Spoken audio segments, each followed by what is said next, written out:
Good morning, Mark here from Excel, and it's a glorious morning here in Perthshire, and I appear to be drinking wine, albeit white wine, before 10:30 in the morning, even before Popmaster has started on Cambrews. Slightly concerning when you consider it's at home, and also concerning is that there is a hungry tomcat pacing around here somewhere who could derail things at any moment. However, what offsets the chaos of this morning is that I am tasting one of my favourite wines. Today's decanter is released, just out a few minutes ago. We've just had our copy, and it features an article on the 2020 harvest of New Zealand Sauvignon Blancs. Very much celebrated already as a great harvest, a great vintage, producing some amazing wines. It identifies in particular two available at this point in time 95-point outstanding wines. There are 4 overall. 2 of them haven't reached the UK yet. 2 have. We offer those 2. This is one of them. It is one of the great institutions already of Marlborough, of New Zealand Sauvignon Blanc. Probably one of the 2 great names, the 2 most recognised names there. Cloudy Bay, famously their original winemaker, Kevin Judd, went on to set up his own project, which has now been around for some years. And that's Greywacke, and this is their 2020 Sauvignon Blanc. It's a little more expensive than some New Zealand Sauvignon Blancs. I would say the average price for a good New Zealand Sauvignon Blanc somewhere between £12 and £14. You'll see more higher prices. You'll see slightly lower. And we're pretty well priced on this at £16.60, but it's still a little more. I wanted to have a look at this vintage and ask the question: do you get something more for paying more? So what do you get with the Greywacke 20? Well, classic colour in glass. All those classic aromas on the nose. And I always try with New Zealand Sauvignon Blancs to set up some sort of spectrum in my mind of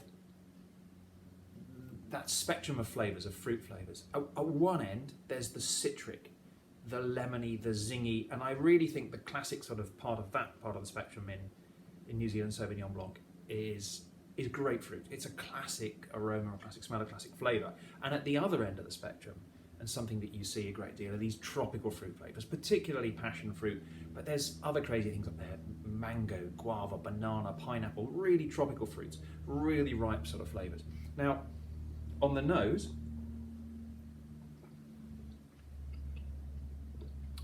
and on that first hit of flavour, this very much feels like that more citric, more grapefruity end of the spectrum. Give it a few moments, and this is not my first mouthful of the morning, as you can probably tell. There's a bit more ripeness there, but you're not going halfway along that spectrum. This is very much the citric, the very refreshing, the sharp end of this. Those of you that like the tropical style, this is perhaps not your New Zealand Sauvignon Blanc. The other thing that's quite noticeable about it is that compared with some New Zealand Sauvignon Blanc, it's not super powerful. Some of them are supercharged, very intense, very concentrated. There is a lot more restraint in this wine. This is not one that punches you on the nose with its sheer fruit hit.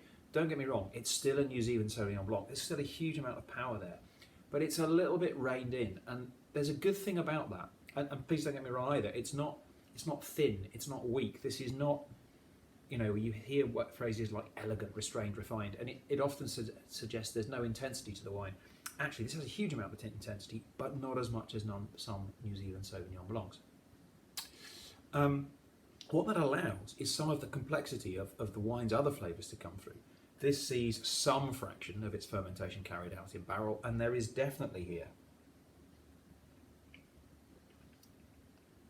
more texture, more thickness, more body, more richness than you typically find in a lot of New Zealand Sauvignon Blancs. It's not my morning on pronunciation. But there is a thickness, a mouthfeel, something a bit more viscous to that, which is really quite attractive. What is more, this wine is not called Greywacke without good reason. And that is from the bedrock, from the sandstone-rich, mineral-rich bedrock from which it's taken. And whilst I'm a bit sceptical about talk of salinity and particularly minerality in wine, there is something which lends itself to some of those flavours you find in Loire Valley Sauvignon Blancs, Œil Fumé, Sancerre, Mouton Salon.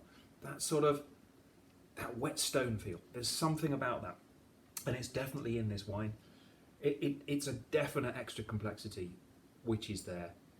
And overall, it's a hugely interesting Sauvignon Blanc. You do get a bit more for the money. There is a bit more to it. And personally, I really love the extra thickness to it, that bit of extra complexity as well. It's glorious, it's gorgeous. I was in contact with Kevin Judd at Greywacke yesterday, and he was quite clear that this has been an amazing harvest, and this is one of his best Greywackes. I think I've been drinking Greywacke for 5 or 6 years now. I've not tasted a better one than this. It's fascinating, it's engaging, and for those of you that like Sauvignon Blanc, pay an extra couple of quid, you're getting something a bit different and a bit special with this. Thank you.